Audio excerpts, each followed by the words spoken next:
Ward number 16 ફરી વિવાદમાં વિકાસ કામના ખાતમુહૂર્તમાં ભાજપના કાઉન્સિલરની ગેરહાજરી। સ્થાનિક વિસ્તાર વિકાસ યોજના હેઠળ વડોદરાના વોર્ડ નંબર 16માં આવેલા ઉમાનગર વિભાગ 2ના કોમન પ્લોટમાં અંદાજે ₹8,20,000ના ખર્ચે પેવર બ્લોક નાખવાની કામગીરીના વિકાસ કાર્યોનું ખાતમુહૂર્ત યોજાયું હતું।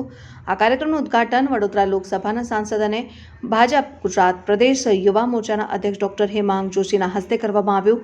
વિકાસના નામે આયોજિત આ કાર્યક્રમમાં સ્થાનિક આગેવાનો અને કાર્યકરો ઉપસ્થિત રહ્યા હતા।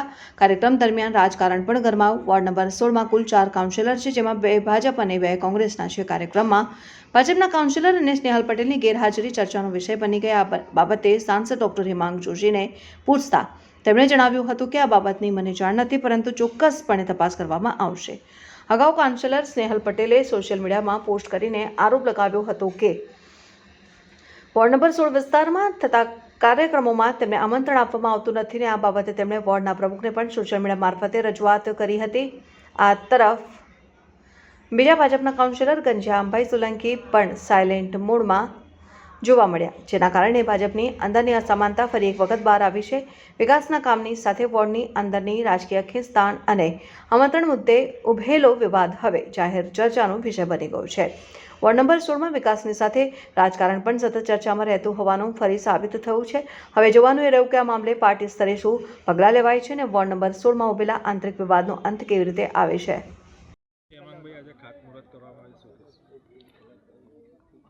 આજે ઉમાનગર સોસાયટી વોર્ડ નંબર 16 ખાતે જે ઉમેશ્વર મહાદેવજીનું મંદિર છે એના પટાંગણમાં આજે પેવર બ્લોકની સુવિધાનું જે સાંસદ નિધિની જે ગ્રાન્ટ હોય છે એમાંથી આજે ખાતમુહૂર્ત કરવામાં આવ્યું છે।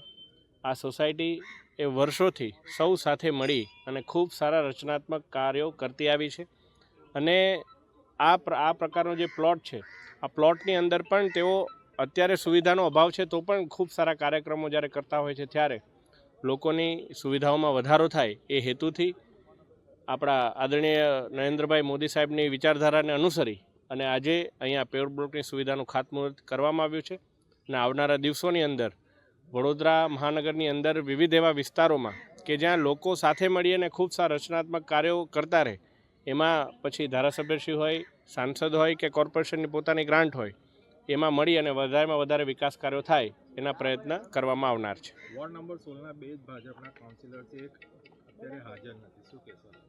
આ બાબતે જે કોઈપણ બાબતનું કાર્યક્રમનું જે સૂચના હોય એ અમારા વોર્ડના પ્રમુખશ્રી આપતા હોય છે અને તેઓ દ્વારા જે કોઈ પણ સૂચના આપવામાં આવતી હોય છે એમાં જેની પણ અનુકૂળતા સમયની હોય તેઓ હાજર રહેતા હોય છે।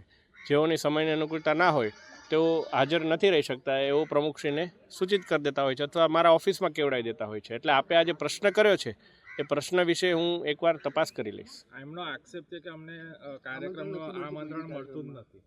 આ બાબતે એમણે કોઈ પ્રકારની રજૂઆત મને કરી નથી, પરંતુ ડાયરેક્ટ એમણે આપને જ આક્ષેપ કર્યો છે એવું મને લાગે છે, એટલે હું પૂછી લઈશ।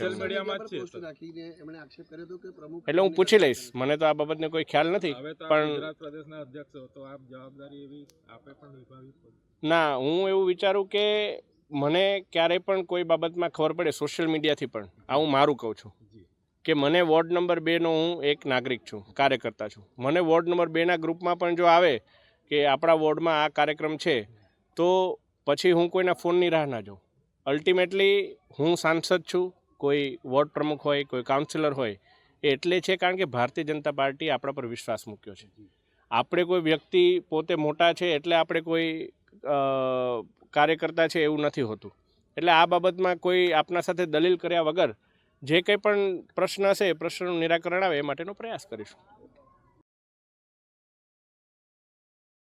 શું કહેશો આપના વોર્ડ વિસ્તારમાં જે પ્રકારે અત્યારે વોર્ડ નંબર 16માં ઉમાનગર સોસાયટી આવેલ છે તેના મંદિરના પ્રાંગણમાં કોમન પ્લોટમાં આજે સાંસદ શ્રી હેમાંગભાઈ જોશી દ્વારા એમના ગ્રાન્ટમાંથી ખાતમુહૂર્ત કરવામાં આવ્યું। આવનાર દિવસમાં ઇલેક્શન પણ આવી રહ્યું છે, સંકલનનો અભાવ દેખાવામાં મળ્યો છે, કાઉન્સિલરને કહેવામાં નથી આવતું, શું છે? ના, એમને કાઉન્સિલરને ફોન કર્યો છે, એ કંઈક લગ્ન પ્રસંગમાં છે એટલે નહીં આવી શક્યા, એમની જોડે વાત થયેલી છે અને દરેક પ્રસંગમાં અમે એમને આપીએ છીએ કોમ્યુનિકેશન, પણ આજે કંઈક પ્રસંગમાં છે એટલે નથી આવી શક્યા। અગાઉ પણ એમણે સોશિયલ મીડિયા પર પોસ્ટ નાખીને નારાજગી વ્યક્ત કરી હતી કે મને પ્રમુખ તરફથી અવગણના કરવામાં આવે છે। ના, એવો કોઈ વિષય છે નહીં। સોશિયલ મીડિયા પર ખોટી પોસ્ટ હતી, એવો કોઈ વિષય જ નથી, પણ એ તો અમે મહામંત્રીએ ફોન કરેલા છે અમારા, પણ કઈ એવો કઈ વિષય છે નહીં.